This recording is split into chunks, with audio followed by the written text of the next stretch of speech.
Bayangkan kamu lagi duduk santai ya, mungkin sambil minum kopi hari ini. Kamu lagi baca kitab suci yang selama ini fondasinya udah kerasa kuat banget di kepala kamu. Iya, yang konsep ketuhanannya jelas tunggal kan? Hitam ya hitam. Benar banget, Tuhan itu satu, titik. Tapi terus tiba-tiba, matamu tertuju pada satu teks kuno. Di Mazmur 82 ayat 1. Bunyinya tuh begini, Allah berdiri dalam sidang ilahi, di antara para Allah ia menghakimi. Nah loh. Hah, tunggu sebentar.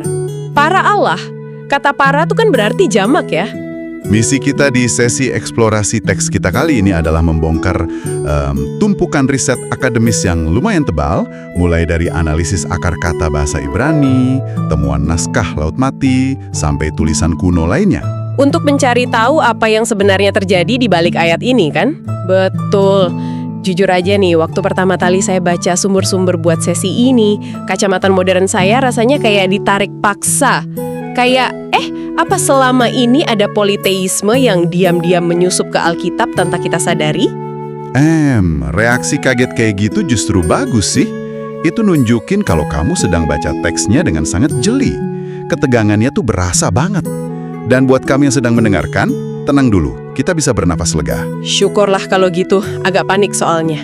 Iya, sumber-sumber akademis yang kita bedah ini sama sekali bukan ajaran New Age gitu ya, atau mitologi pagan yang diselundupkan. Bukan sama sekali. Terus apa dong kalau bukan itu? Literatur ini justru ngajak kita masuk mesin waktu. Kita diajak melihat teologi dan kosmologi Ibrani kuno dari kacamata penulis aslinya. Nuansa jamak ini sering banget hilang atau sengaja diperhalus di terjemahan modern kita. Oh, karena kita secara budaya udah alergi banget ya sama kata Allah yang bukan merujuk ke Sang Pencipta. Nah, bener banget. Kita terlalu takut merusak monoteisme, padahal teks aslinya punya cara kerja sendiri. Oke, mari kita coba pakai kacamata kuno itu sekarang. Sebelum kita makin panik dengar kata sidang ilahi, kita perlu tahu bentuk konkretnya kayak apa. Soalnya selama ini, jujur nih, saya ngebayangin surga itu kayak kantor CEO yang sepi banget. Kantor CEO yang steril gitu ya? Iya, kayak Tuhan duduk sendirian aja di meja besar, mungkin lagi ngetik kode alam semesta di komputer, diam, nggak ada interaksi sama siapa-siapa sampai manusia diciptakan. Masuk akal sih kita ngebayanginnya gitu. Tapi pas baca sumber ini, gambarannya langsung ancur berantakan. Surga ternyata lebih mirip kayak ruang boardroom, ya kan? Ruang rapat dewan direksi perusahaan raksasa yang riuh dan sibuk banget. Emang beneran gitu ya cara teks ini melihat surga? Analogi ruang boardroom itu ngebantu banget sih buat kita visualisasikan konsep Semit kuno ini. Mereka menyebutnya adat El, atau sidang Allah. Teks Ibrani kuno itu nggak ngelihat surga sebagai ruang kosong, atau cuma awan putih tempat malaikat main harpa. Kayak di kartun-kartun gitu ya? Iya, bukan kayak gitu. Surga dipahami sebagai istana kerajaan yang sangat terstruktur. Yahweh itu sang pencipta, dia pegang kendali eksekutif mutlak. Tapi, dia secara sadar memilih untuk tidak bekerja sendirian. Tunggu, jadi dia bagi-bagi tugas gitu? Betul. Dia aktif mendelegasikan tugas-tugas administratif kosmik ke makhluk-makhluk spiritual ciptaannya. Anggota Dewan Surgawi ini entitas nyata loh. Mereka punya kehendak dan mereka beneran dilibatkan dalam pengambilan keputusan. Wow, kasih kewenangan eksekutif ke makhluk spiritual ciptaan? Bukannya itu berisiko banget? Tapi ada masalah yang lebih gede nih buat saya.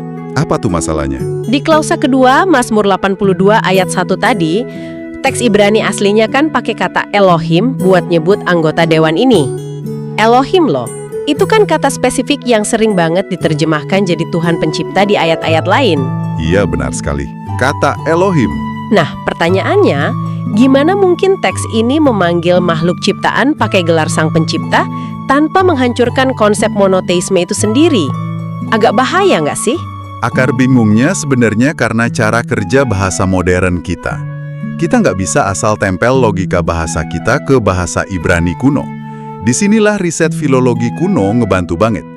Berdasarkan bahasa Semit, kata Elohim itu sebenarnya fungsi utamanya sebagai penanda lokatif. Penanda lokatif, bukan ontologis ya? Nah iya, bukan ontologis. Oke, Biar saya coba cerna dulu. Penanda lokatif itu berarti cuma soal lokasi atau tempat tinggal kan? Kalau ontologis itu bicara esensi atau jenis spesies makhluknya. Tepat, cara kerjanya persis kayak gitu. Berarti kata Elohim ini lebih mirip kayak kata manusia buat kita yang tinggal di bumi fana ini. Jadi Elohim itu sekedar merujuk ke penghuni dimensi spiritual gitu. Analogi manusia tadi pas banget. Elohim itu kayak istilah payung aja untuk entitas apapun yang secara alamiah tinggal di alam roh. Yahweh disebut Elohim karena alam keberadaannya ada di alam roh. Tapi bukan berarti semua Elohim itu Yahweh dan? Pasti bukan. Malaikat pemberita, anggota dewan surgawi, bahkan roh manusia yang udah meninggal pun dalam tata bahasa Ibrani kuno itu diklasifikasikan sebagai Elohim. Saya jadi ingat satu contoh di catatan sumber kita yang bikin ini jadi terang benderang. Kisah di 1 Samuel 28, waktu Raja Saul nekat datang ke medium pemanggil arwah di Endor. Oh iya, kisah tentang arwah Samuel itu kan? Benar, dia kan mau manggil roh Nabi Samuel yang udah mati. Nah, waktu roh Samuel muncul dari tanah, si medium itu teriak ketakutan. Dia bilang, aku melihat Elohim muncul dari bumi. Nah, itu bukti tekstual yang sangat kuat. Iya kan? Jelas banget medium itu nggak lagi ngelihat Tuhan Sang Pencipta keluar dari tanah. Dia cuma ngelihat roh Samuel. Ini bukti telak kalau Elohim nggak selalu berarti Tuhan yang Maha Esa. Gimana tuh menurut riset akademisnya? Betul sekali. Temuan filologis ini kunci utamanya. Secara ontologis, esensi Yahweh itu unik. Dia nggak diciptakan, dia itu pencipta mutlak. Sedangkan entitas lain di alam roh tadi, kayak anggota Divine Council atau roh orang mati, mereka itu Elohim yang diciptakan.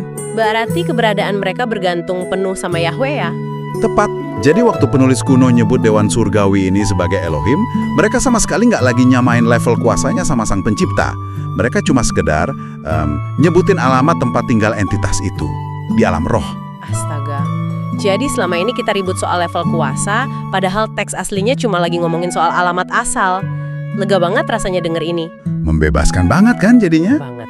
Nah, sekarang mari kita tarik metafora ruang boardroom tadi lebih jauh lagi. Kalau surga itu kayak dewan direksi yang sibuk, terus apa dong proyek besar yang dikerjain sama para Elohim manajer cabang ini?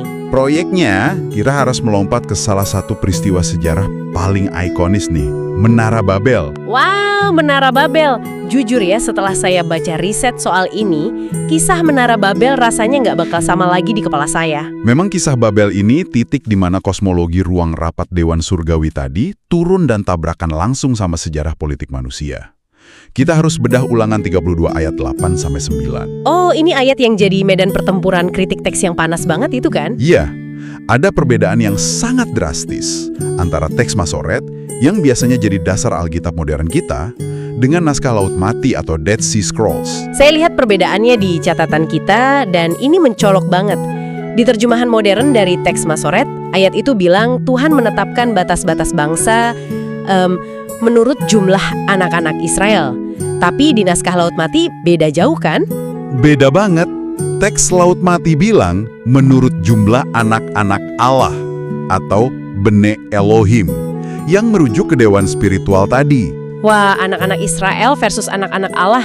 Terus gimana para ahli menyikapi beda yang se-ekstrim ini? Kenapa mereka bisa seyakin itu kalau naskah Laut Mati yang lebih akurat? Logikanya ada di sejarah penyalinan teksnya. Naskah Laut Mati itu usianya berabad-abad lebih tua. Versinya secara tekstual lebih menantang, dan mungkin dirasa agak berbahaya buat pembaca di era belakangan yang udah lupa sama kosmologi aslinya. Oh, jadi penyalin teks Masoret belakangan tuh ngerasa agak deg-degan gitu ya pas nyalin? Kemungkinan besar iya. Banyak ahli berpendapat mereka ngerasa nggak nyaman sama frasa anak-anak Allah. Mereka takut pembaca jadi mikir itu politeisme. Makanya diubah jadi anak-anak Israel biar aman. Padahal kalau dipikir pakai logika, waktu kejadian itu aneh banget ya. Menara Babel kan kejadiannya jauh banget sebelum bangsa Israel ada. Israel belum lahir loh waktu bangsa-bangsa dibagi itu. Nah, itu dia. Secara kronologis historis, frasa menurut jumlah anak-anak Israel di momen Babel itu sama sekali nggak masuk akal. Jadi kalau kita pakai versi aslinya, yang naskah Laut Mati, sebenarnya apa sih yang terjadi di Babel? Soalnya saya dari kecil diajarin kalau hukuman di Babel itu murni masalah bahasa doang. Tuhan acak bahasa biar manusia nggak bisa ngobrol dan nyebar. Kalau pakai perspektif Divine Council ini, kejadian di Babel itu terdengar kayak restrukturisasi perusahaan yang drastis banget Restrukturisasi yang menghukum ya maksudnya? buat nyebar dan kelola bumi. Respons Tuhan bukan sekedar ngacak bahasa. Keputusan di tingkat boardroom kosmik waktu itu adalah mencabut hak istimewa manusia untuk dipimpin langsung oleh Tuhan. Hah, jadi ditinggalin gitu aja? Tuhan membagi umat manusia ke berbagai bangsa, terus dia menyerahkan yurisdiksi atau hak pengawasan atas bangsa-bangsa itu ke para anggota Dewan Surgawi tadi, ke para Bene Elohim. Jadi bangsa-bangsa didelegasikan ke manajer cabang kosmik? Ya, sementara Yahweh sendiri memulai dari nol dengan satu keluarga baru, yaitu keturunan Abraham, yang nantinya jadi bangsa Israel sebagai milik pusakanya sendiri. Ya ampun, jadi waktu kita baca perjanjian lama soal peperangan antar bangsa, itu bukan cuma soal politik dan rebutan tanah doang dong? Bukan. Itu adalah peta teritorial spiritual kosmik. Geopolitik itu refleksi dari Dewan Kosmik dong berarti? Wah, dan ini konsisten banget loh sama sumber-sumber teks lain. Kayak di kitab Ayub 38 ayat 7. Di situ kan anak-anak Allah bersorak waktu fondasi bumi diletakkan. Itu bukti kuat kalau mereka udah eksis jauh sebelum manusia ada, kan? Bener. Terus ada lagi di Daniel pasal 10. Ingat nggak soal pangeran spiritual Persia dan Yunani yang berantem sama malaikat di dimensi roh? Ini bener-bener faksi-faksi di dalam boardroom surgawi yang lagi rebutan wilayah dong. Dinamika kosmik kayak gitu emang kerangka utamanya. Awalnya, para Elohim yang dikasih tugas mengawasi bangsa-bangsa, ini diharapkan memerintah pakai keadilan yang merefleksikan karakter Yahweh. Tapi prakteknya, kekuasaan yang didelegasikan ini akhirnya disalahgunakan. Mereka memberontak, mereka minta disembah sama bangsa-bangsa yang mereka awasi, dan akhirnya bikin ketidakadilan di bumi. oke, ini epic banget, tapi sebentar, saya mau coba posisikan diri sebagai orang yang skeptis nih. Banyak komentator tradisional kan berpegang pada pandangan Sinai. Mereka bilang kata Elohim di Mazmur 82 itu sama sekali bukan makhluk roh. Iya, pandangan yang bilang itu manusia kan? Betul. Mereka bilang itu cuma kiasan poetis buat hakim-hakim manusia yang korup di Israel. Bukannya itu penjelasan yang lebih aman? Maksud saya ngapain kita ribet ngomongin entitas kosmik kalau kita bisa bilang, oh itu cuma politisi busuk aja. Pandangan hakim manusia itu memang rasanya lebih nyaman ya buat pembaca modern. Tapi riset akademis kita membongkar teori itu. Logikanya langsung runtuh kalau kita baca teksnya sampai habis. Runtuhnya di sebelah mana tuh? Coba perhatiin vonis hukuman dari Tuhan di Mazmur 82 ayat 7. Tuhan menghardik mereka dan bilang, kamu akan mati seperti manusia. Astaga, iya ya. Logika ironinya kerasa banget. Kalau emang dari awal mereka itu hakim manusia yang korup, masa Tuhan menghukum dengan bilang, kalian akan mati seperti manusia? Itu kan pengulangan yang konyol. Tautologi. Bener, kalau mereka itu manusia fana, ancaman kamu akan mati kayak manusia itu sama sekali nggak punya bobot kejut, nggak nakutin sama sekali. Efek kejutnya cuma ada kalau yang divonis itu makhluk abadi kan? Tepat. Yahweh lagi bicara sama entitas kosmik yang abadi, dia bilang, kalian memang entitas roh di dewanku, tapi karena kejahatan kalian, aku cabut hak keabadian itu. Kalian bakal gugur dan membusuk layaknya manusia fana. Belum lagi kalau kita lihat ayat 5 di Mazmur yang sama. Di situ dibilang kalau kegagalan Elohim ini bikin seluruh dasar bumi goyang. Emangnya seburuk apa sih hakim korup di pengadilan lokal Israel sampai bisa mengguncang tatanan kosmik global? Gak nyambung kan? Sangat nggak nyambung, skalanya planetaris. Ini pasti bicara tentang kekuatan teritorial kosmik yang sistemnya udah rusak parah. Tapi gimana dengan tuduhan kalau ini tuh politeisme? Ada kan yang bilang Alkitab Ibrani tuh sekedar nyontek mitologi dewa-dewanya bangsa Kanaan atau Mesopotamia? Kalau kita lihat secara netral, teks Ibrani itu bikin garis batas yang sangat jelas. Di mitos bangsa sekitar Israel, dewa-dewa itu lahir dari perkawinan kosmik. Mereka saling bunuh buat rebutan tahta. Kayak sinetron dewa-dewa gitu ya? Iya, penuh intrik. Tapi di kosmologi Ibrani ini, Yahweh itu nggak punya pesaing ontologis. Dia nggak dilahirkan, dia nggak bergantung sama anggota dewannya, dan dia punya otoritas penuh buat menghukum mati mereka yang berontak. Berarti ini bukan membongkar monoteisme dong? Bukan, ini justru menunjukkan monoteisme yang berdaulat absolut atas struktur dewan surgawi. Oke, garis batasnya clear banget. Nah, sekarang kita dapat situasi yang ngegantung nih di perjanjian lama. Tuhan udah vonis mati para manajer cabang kosmik yang korup ini. Tapi eksekusinya kapan? Siapa yang akhirnya ngerebut balik kendali bangsa-bangsa? Nah, ini ngebawa kita melompat ke momen paling krusial di Perjanjian Baru. Benar. Gimana Yesus merespons semua kosmologi ini? Karena di Yohanes pasal 10, ada satu konfrontasi yang panas banget kan? Waktu orang Yahudi nuduh Yesus menghujat Allah. Betul, dan orang-orang itu udah siap-siap ambil batu buat ngelempar dan mengeksekusi dia di tempat loh. Dan anehnya, respons Yesus tuh kayak dia nggak kabur, nggak minta maaf, dia justru ngutip Mazmur 82. Dia bilang, bukankah tertulis dalam hukum Tauratmu, aku telah berfirman, kamu adalah Allah atau Elohim? Banyak yang salah paham sama respons ini sih. Iya kan? Saya dulu mikirnya Yesus lagi cari loophole atau celah hukum. Kayak, teks kuno aja manggil manusia biasa pakai kata Allah. Jadi kalian jangan marah dong kalau aku pakai gelar itu. Gitu bukan sih maksudnya? Wah, kalau penafsir modern emang banyak yang mikir gitu. Mereka pikir Yesus lagi merendahkan klaim keilahiannya biar kelihatan lebih aman. Tapi pakar bahasa dalam riset kita ngebantah keras. Terus yang benar gimana dong? Di momen itu, Yesus sebenarnya lagi pakai struktur argumen rabinik yang sangat klasik. Namanya argumen Kol Wahomer. Itu argumen logika yang bergerak dari hal yang lebih kecil ke hal yang lebih besar. Dari yang kecil ke yang besar. Maksudnya gimana tuh terapannya ke ucapan Yesus tadi? Logikanya gini, kalau Tuhan di Mazmur 82 aja secara legal bisa ngasih gelar Allah atau Elohim ke makhluk spiritual ciptaan yang korup dan memberontak. Saya paham arahnya. Terus Yesus ngelanjutin logikanya, lalu kenapa kalian marah besar waktu aku firman yang dikuduskan dan diutus langsung sama Bapa menyebut diriku anak Allah? Gitu kan? Nah, tanggapan kamu pas banget. Lewat argumen Kol Wahomer ini, Yesus sama sekali nggak lagi nyamain dirinya sama manusia atau dewan yang berontak itu. Dia justru lagi nebelin jarak ontologis yang jauh banget antara dia dan para Elohim korup itu ya. Betul, para Elohim itu makhluk yang gagal dan divonis mati. Sementara Yesus, dia itu entitas ilahi sejati yang udah dikuduskan sejak kekekalan. Bikin merinding dengar ini. Berarti, waktu Yesus ngutip ayat itu di depan orang yang mau bunuh dia sebenarnya lagi ngelakuin semacam hostile takeover ya di alam roh, pengambil alihan paksa. 100% betul. Dia lagi memposisikan dirinya sebagai Yahweh dari Mazmur 82 itu sendiri. Dialah yang turun buat nyabut mandat kekuasaan dari dewan kosmik korup itu, buat ngambil balik bangsa-bangsa yang dulu diserahin di Babel. Pantesan aja orang-orang Yahudi makin murka. Mereka pasti sadar Yesus lagi ngeklaim otoritas kosmik tertinggi. Sebuah deklarasi perang kosmik yang sangat elegan dan brilian. Yesus masuk ke wilayah yang secara teknis lagi dikuasai penguasa udara yang berontak, dan dia bilang, waktu kalian udah habis. Dan itu genapnya di kayu salib ya. Iya, eksekusi Dewan Surgawi yang tertunda sejak zaman Perjanjian Lama itu akhirnya diselesaikan lewat penyalipan dan kebangkitan Kristus. Gila, kita udah nyelam dalam banget nih dari filologi kuno sampai take over otoritas sama Yesus. Tapi pertanyaan pentingnya, apa urusannya semua ini buat pendengar kita? Betul, praktisnya apa gitu kan? Rutinitas hari ini? Kosmologi Divine Council ini sebenarnya ngubah total cara kita merespons realitas. Rasul Paulus tuh paham banget konsep ini.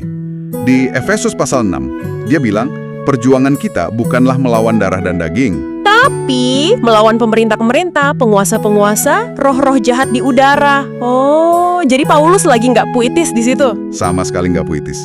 Dia lagi secara spesifik nunjuk ke hierarki Divine Council yang berontak yang baru aja kita bahas panjang lebar tadi. Dan kalau kita sadar soal ini, kayaknya kita bisa selamat dari dua jurang ekstrim yang sering banget menjebak orang modern ya. Sangat bisa. Ekstrim pertama tuh modernisme sekuler. Kita sering banget mereduksi penderitaan, ketidakadilan, atau isu politik cuma sebagai masalah manusia belaka. Kita lupa ada kekuatan kosmik korup di balik sistem-sistem yang rusak itu. Ah, benar. Terus ekstrim keduanya apa tuh? Takayul yang berlebihan atau paranoid. Kan banyak tuh orang yang hidupnya penuh ketakutan sama kutu keturunan, arwah penunggu lokal, atau entitas gaib lainnya. Nah, iya banyak banget yang gitu. Terus gimana teologi ruang rapat kosmik ini bisa netralisir ketakutan paranoid itu? Kan kita malah tahu kalau entitas itu beneran ada. Karena teologinya nggak berhenti di pemberontakan, tapi berujung di kemenangan Kristus. Sumber kita ngaitin ini ke Kolose 2 dan Efesus 1. Oh, yang soal Kristus melucuti pemerintah dan penguasa itu ya? Betul sekali. Di salib, Kristus gak cuma nebus dosa individu kita. Dia melucuti seluruh hierarki kosmik yang berontak tadi. Kristus sekarang duduk di kursi eksekutif paling tinggi. Secara legal, status kita pindah dong ya? Pindah sepenuhnya. Orang percaya udah ditarik keluar dari yurisdiksi dewa kosmik yang korup, masuk ke wilayah Kristus. Jadi nggak ada lagi satupun entitas spiritual sekunder, mau roh teritorial atau kutuk yang punya hak legal atas hidupmu. Semua yurisdiksi mereka udah dibatalin.